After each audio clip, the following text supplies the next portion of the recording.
Hi viewers, welcome to Tamil stocks. Hair growth tips பார்க்க போறோம். முடி வளர நீங்க என்னெல்லாம் பண்ணலாம், ஒரு சின்ன சின்ன டிப்ஸை தான் இப்ப நம்ம பார்க்க போறோம். முடி வளர்ச்சிக்கு நம்ம பயன்படுத்துற பொருட்கள் முடி வளர்ச்சியை தூண்டுதா? அது கிடையவே கிடையாது. ஆரோக்கியமா இருக்க நம்ம என்னென்ன சில விஷயங்கள் வீட்ல இருந்தே பண்ணிக்கலாம் அப்படிங்கறத பத்தி தான் பார்க்க போறோம். அதாவது வீட்ல நம்மளே ரெடி பண்றது ரொம்பவே நல்லது. முடி உதிர்றது பாத்தீங்கன்னா எல்லாருக்கும் இருக்கிற பொதுவான பிரச்சனை தான். இதனால முடி வளர்ச்சியை தூண்டுறதுக்கு கெமிக்கல் நிறைந்த ரசாயன பொருளை தான் நம்ம தேடி போய் வாங்குறோம். கெமிக்கல் நிறைந்த ஷாம்புகளா இருக்கட்டும், முடி வளர்ச்சியை தூண்டுதுன்னு எந்த ஒரு ஆதாரமுமே கிடையாது.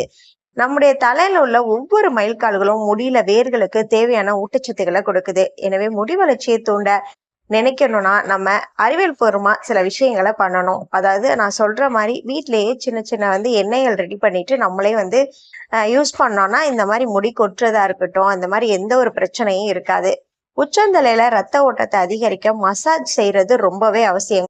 அதுக்கு நம்ம வீட்ல சாதாரண செக்கு எண்ணெய் இல்ல கடையில வாங்குறது கூட இட்ஸ் ஓகே. என்ன பண்ணுங்க, நைட்டு ஒரு மசாஜ் பண்ணுங்க. ஒரு 10 ஆர் 15 மினிட்ஸ் நல்லா மசாஜ் பண்ண ரொட்டேட் பண்ணி நல்லா ஃபுல்லா ஹேர் ஃபுல்லா, அதாவது தலை ஃபுல்லா நம்ம அந்த மாதிரி மசாஜ் பண்ணிடணும்.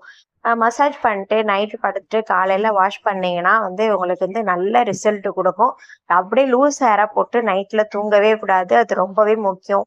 அதுக்கப்புறம் இறுக்கமா தலையை பின்னவே கூடாது, கொஞ்சம் லூஸ் ஹேர் விட்டு தான் பின்னணும். இப்ப எல்லாருமே பாத்தீங்கன்னா வெளியில போறதுனால ஃபுல்லா தலையை விரிச்சு போட்டுட்டு தான் போறாங்க வராங்க. அப்ப வீட்டுல இருக்கும் போதாவது நம்ம லூஸா ஹேரை நல்லா பின்னி போட்டுக்கணும். அது ஹேர் ஃபாலை தடுக்கும், முடி கொட்டுறத.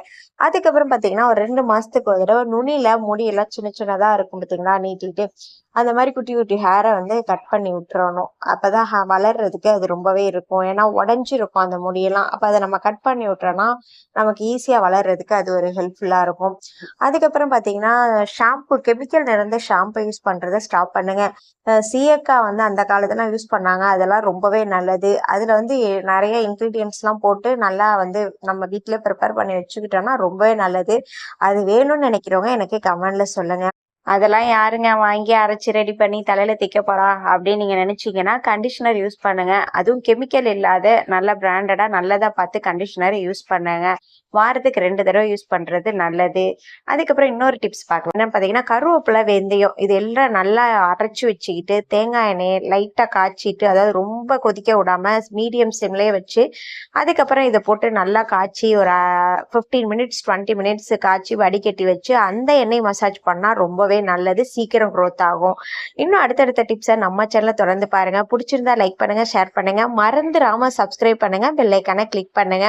எந்த டவுட்டா இருந்தாலும் கமெண்ட்ல கேளுங்க, நான் உங்களுக்கு கிளியர் பண்றேன். பாய்.